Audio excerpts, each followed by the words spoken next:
Okay, it's Saturday morning, 4 a.m., August the 6th, 2016, and this is star in Big Dipper constellation. I'm just gonna check it out to see the difference between that and our sun in terms of its structure and the way it operates in terms of how the orbs revolve around the nucleus and the velocity and the vibrations frequency of them in their revolutions and their spin on their axis, to check the difference between that and our sun, and also the structure of the star itself, because our sun is the only star that has the structure that it has that looks like the Star of David so far. All the stars that I've checked out in different constellations, ours is the only star that has that sort of a structure. And although I come across other stars that have a structure where you can actually see the electromagnetic fields being formed and energy being shot from one orb cluster to another within the nucleus itself. None of them had a complete structure like our sun, where it was a hexagram, but a six-dimensional sort of a hexagram and a hexahedron all together. So, representing the Star of David. And I'm just going to go in close. I have not looked at this star yet myself. I've looked at other stars in the Big Dipper, but not this one in particular. Okay, it's not particularly bright. That's why I'm going for it, to see, what a star like this may look like. That would be close to the size of our sun, or, perhaps many times larger, but it's about as close as I can get to the size of our sun, because they all seem to be larger than our sun so far, being that I can see them and get them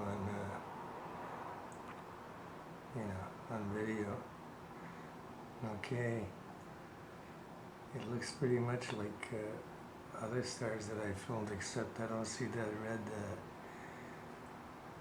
zone around the edges of the nucleus, but I see the orbs going around the outer edge, and I see a lot of orbs in the parent cluster. I have to hold the camera on it because it's moving very fast across the screen, so I have to hold on to the camera so that I can keep it in view.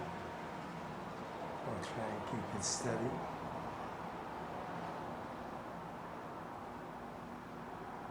Okay, as you can see, there's a lot of orbs going all around the nucleus, and they're actually, the nucleus is actually surrounded by orbs, but when they go across the nucleus, they're transparent because the thing is so bright, and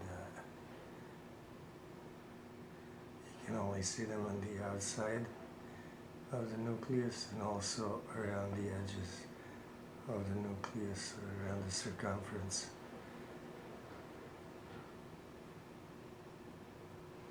So this star,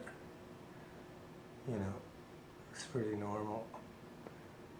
It's like a lot of other stars, and it doesn't have anything, even resembling the shape of our sun or the structure of our sun. And so far our sun is like unique in that way. Although I've seen, other strange stars, our sun is the only one that has a definite structure in that configuration that maintains itself and seems pretty rigid in terms of how the electromagnetic fields are formed within the nucleus itself.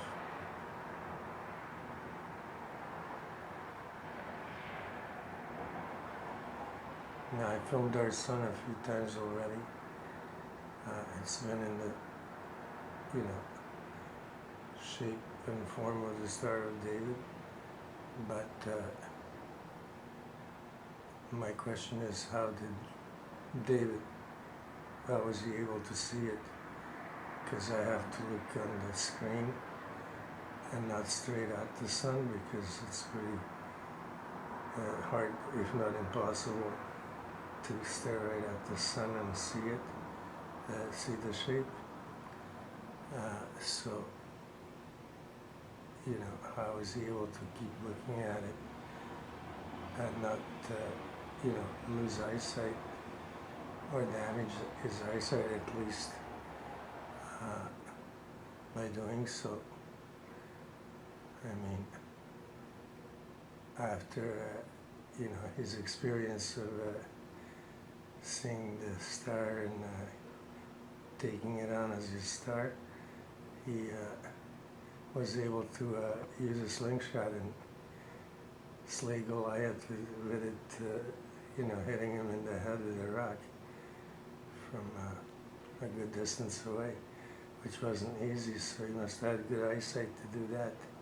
And I'm wondering how was he able to have good eyesight if he stared at the sun to see the shape of it and the structure of the star, and make it his star. So that's something to be discussed and considered.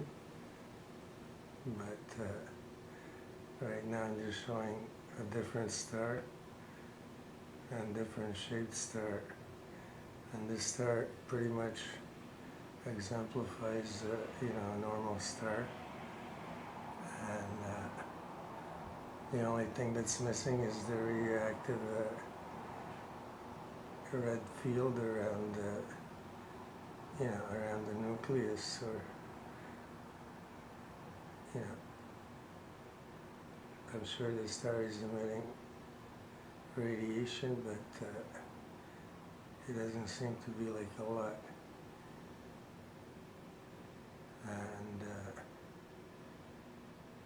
it's at a high vibration frequency right now. You can tell the whole thing is really moving at a good velocity. Both, they are spinning in their axes and also going around the nucleus in their revolutions, as the entire cluster, the parent cluster, is doing the same. So wait, I have to readjust the camera, and I have to find it. I wasn't able to hold it anymore in the same position. Okay.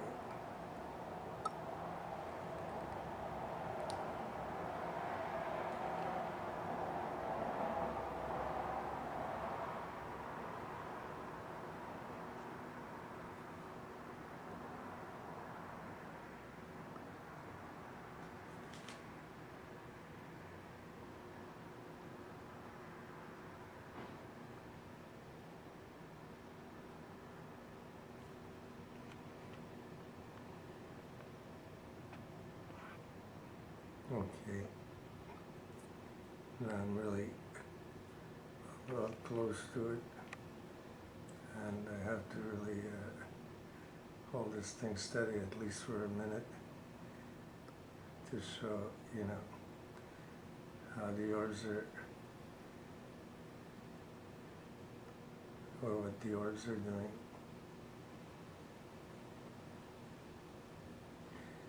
Okay, don't forget, every one of those orbs is huge, and they're clusters of orbs smaller than themselves, which are in themselves clusters of orbs smaller than themselves, and it works its way down to orbs of minuscule sizes that are still clusters of orbs smaller than themselves.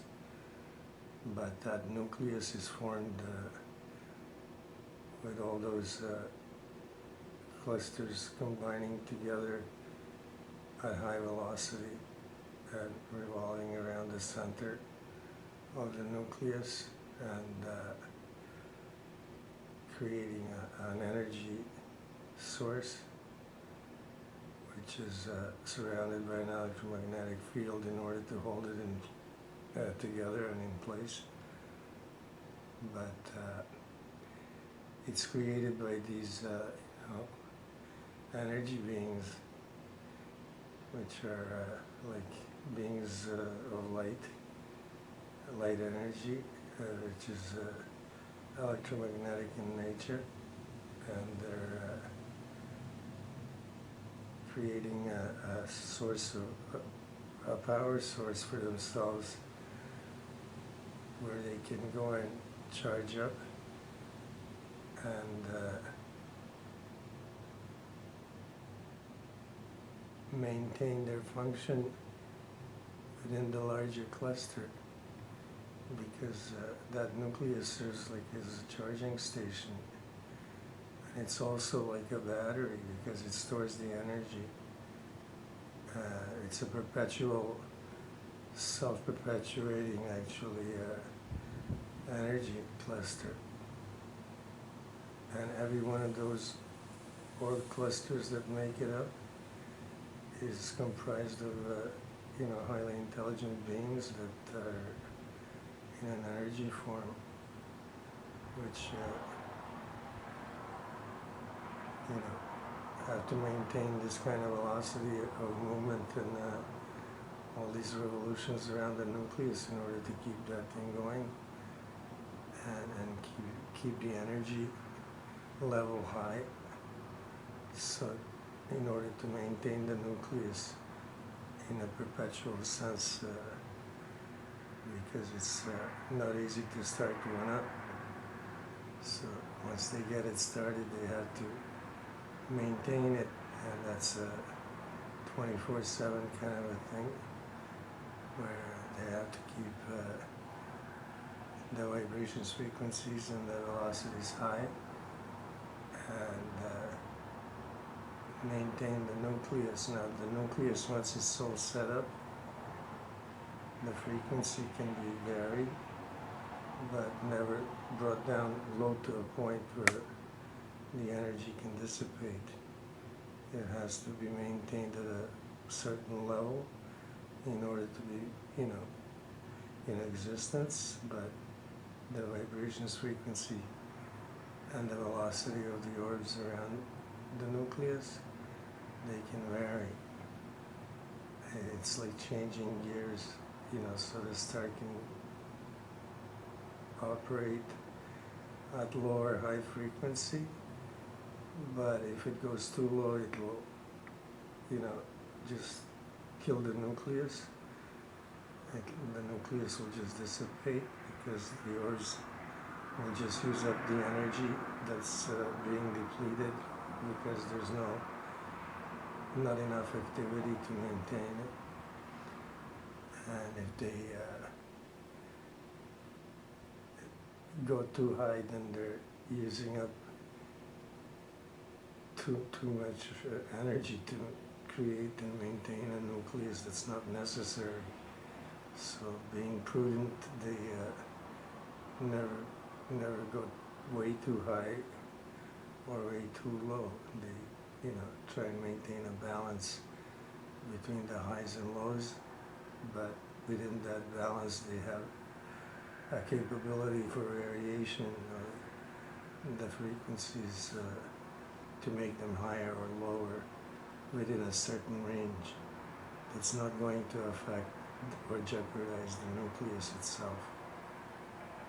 Okay, so here is what the normal star looks like. This one does not have that radiation zone around, the outside of the nucleus, and right next to it that I've shown before with other stars, and it usually shows as red all around the nucleus. So this star does not have that, and I don't know exactly the reason. Maybe it's a younger star. Could be just at a different frequency where it's not showing. It's definitely at a high frequency right now. Even the entire cluster. I'm just going to back off a little to show that entire cluster is at very high frequency. So and the velocity is tremendous. This is like tremendous velocity. So whenever you have tremendous velocity like this, the frequency ratio is high. Okay, the higher the velocity, the higher the frequency, because there's a combination of orbs spinning on their axes and also vibrating, internally as they do that.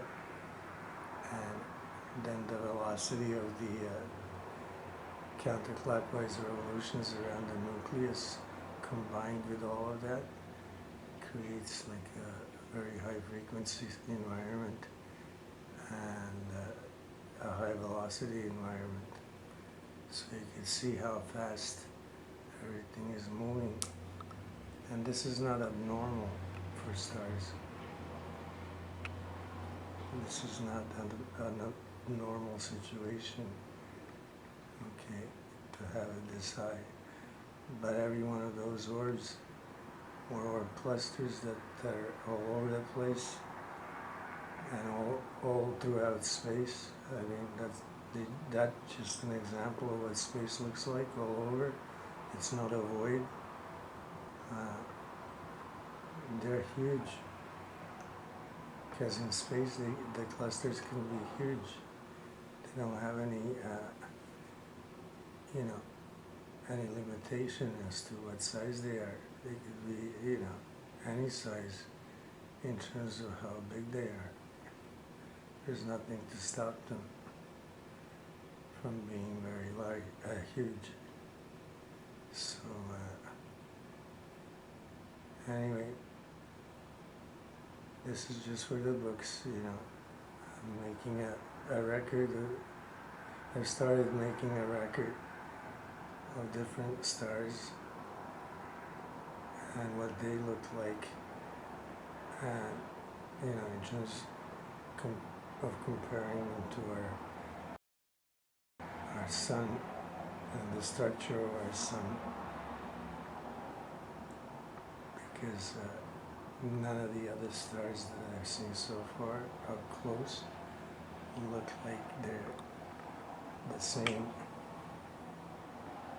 same form in structure. Okay, they don't have the same structural form as our sun does in the nucleus. Okay, and I'm going to go closer. Okay, now you have a clear picture of what this one looks like. And this is the Big Dipper. Okay, constellation. And, it's just one of the stars where the ladle is not the handle, the ladle part. Okay, where, the dipping part, it's sort of like right at the point, at the bottom point of where the ladle is, not the handle. Okay, so that's the front star and the Big Dipper on the bottom of the ladle or the spoon part, but not the handle. Okay, that's the star. I don't know the name of it, I would have to look that up, but that's the star. And this is what it looks like. And I'm, just making a record of how different it looks from our sun in terms of its structure. And, it's important to know the structure of the star and the nucleus, because there's something about the structure of the stars and their behavior.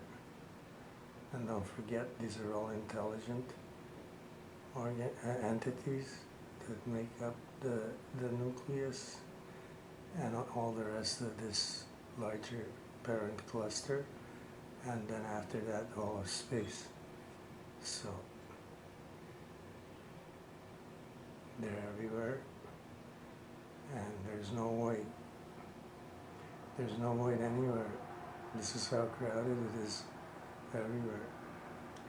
It may be in another dimension or many dimensions, but I see it all the time. Even down here on Earth, it's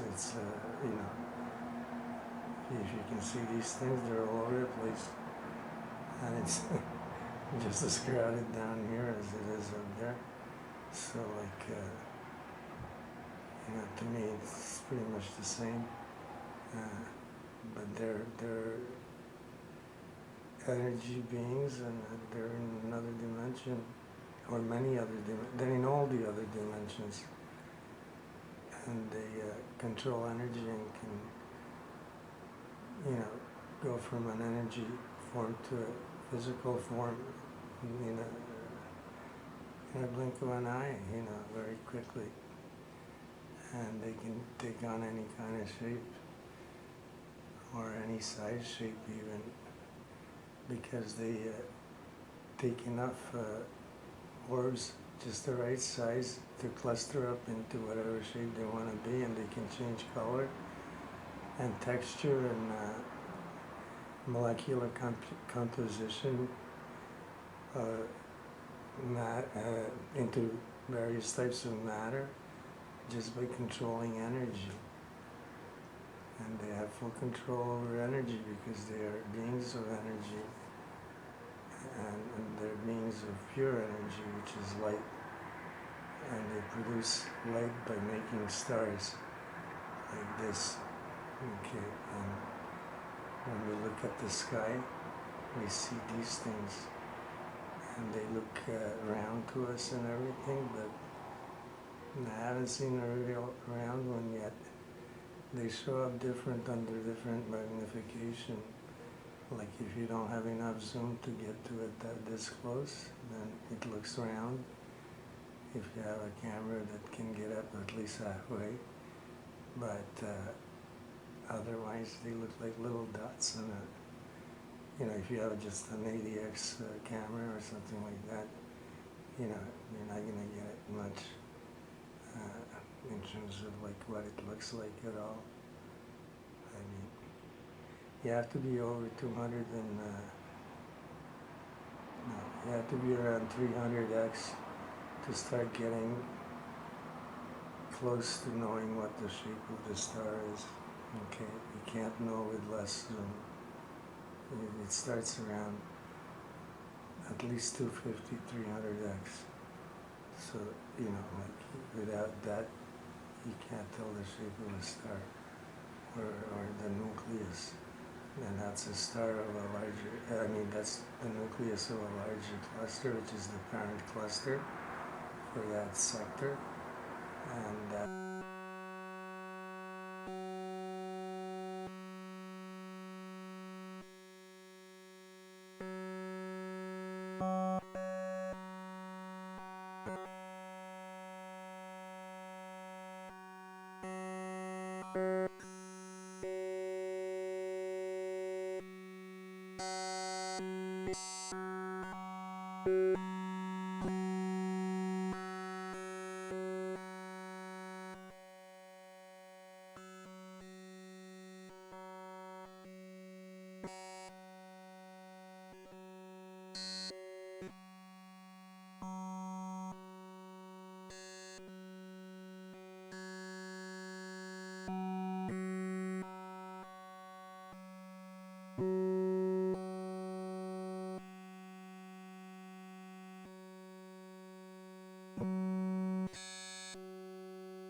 So those are usually orbs that have traveled very far and have come like home to their home star.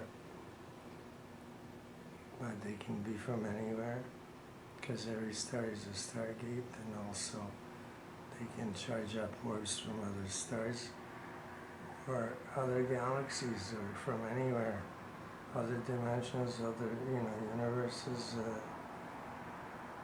and from wherever they come from. These things seem to be everywhere. Okay, and they seem to be the very first entities or beings that came out of the Big Bang. I think they were the first very highly intelligent. Okay, the more orbs in the cluster, the more intelligence in the cluster. Okay, because every orb is intelligent, from the smallest to the largest. And the larger ones have more intelligence because there are more orbs in the big cluster.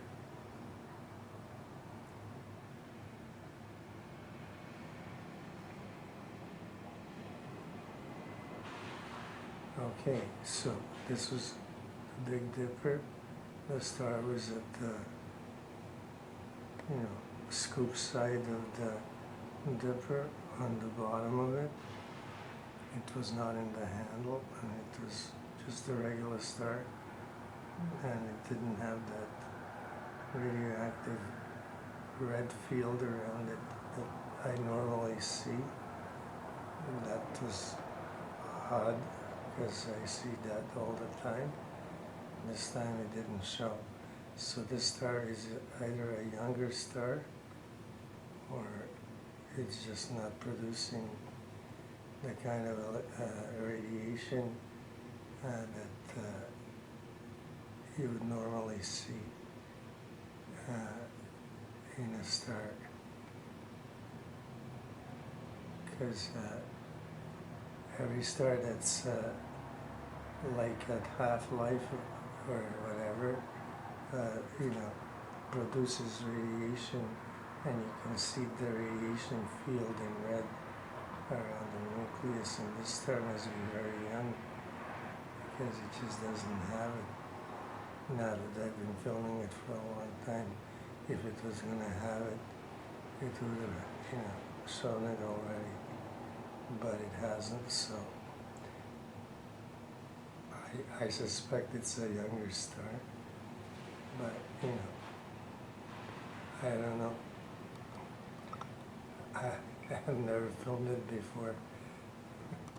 I lost it. I have never filmed it before, so I can't say how old it is. Anyway, that's the parent cluster that makes it up. And that's how it is throughout the universe. Okay, it's no way, that's for sure. This is all electromagnetic energy, and these are intelligent energy entities that make up our universe and keep it going. Without them, there wouldn't be a universe. Okay, so that's all for tonight. Thank you very much.